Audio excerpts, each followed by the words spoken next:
suis Lucas Le Gardinier, je suis gérant d'Archiprogramme, une société de programmation architecturale.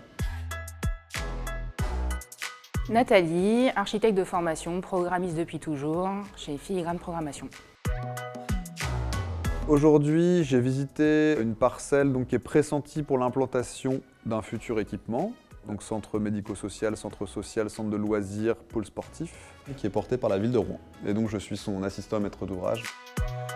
On est venu voir l'ancien centre socio-culturel qui fonctionne encore aujourd'hui, mais qui a des problèmes structurels importants, donc il est voué à la démolition.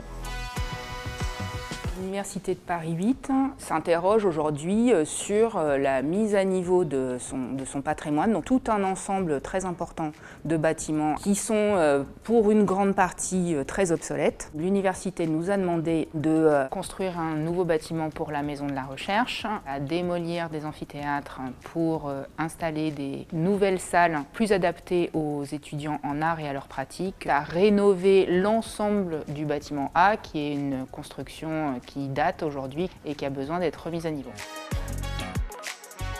Notre métier, c'est être assistant à maîtrise d'ouvrage, les intermédiaires entre la maîtrise d'ouvrage et la maîtrise d'œuvre. La loi en France a demandé aux collectivités de définir en amont de leur commande à un architecte leur cahier des charges. Donc, dans notre métier, on se consacre à la rédaction de ce cahier des charges et ensuite la transmettre au mieux à un architecte qui, lui, va avoir à spatialiser les choses.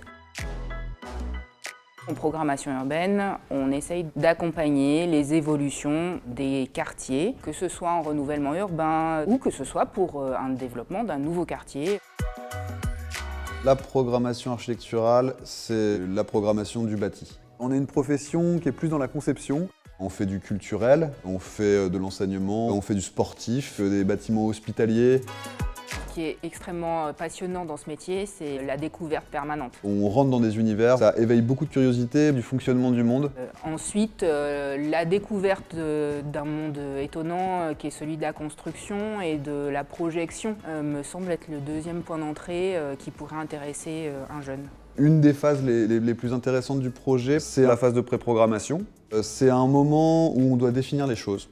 On rencontre énormément de gens, on fait des entretiens, on fait des enquêtes, on va dans des réunions avec beaucoup d'acteurs pour bien comprendre comment ils vont pouvoir s'approprier les lieux. Et c'est aussi le moment des décisions. Donc c'est un moment politique. Le programmiste, c'est quelqu'un qui doit avoir l'esprit très ouvert pour aller écouter et matérialiser et puis après traduire en termes architecturaux. Dans la phase de programmation, on va être dans un travail plutôt de transcription, c'est-à-dire on va transcrire le langage des usagers de la maîtrise d'ouvrage en langage à destination des concepteurs.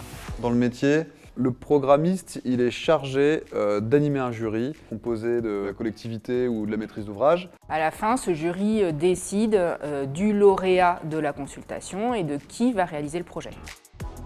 Le programmiste est rarement quelqu'un de seul, il travaille toujours en équipe. Il y a énormément de compétences qui peuvent s'adosser. Tout type de profils peuvent prétendre à devenir programmiste et ça enrichit la profession. Après, il faut être aussi passionné. On a quand même un rôle de garant, et on a du bon sens et les pieds sur terre. Et donc, on n'a de cesse de défendre le projet. C'est important, à mon sens, qu'on soit dans cette notion d'améliorer le quotidien des gens et ce bien vivre ensemble qui est au cœur d'une motivation d'un jeune professionnel.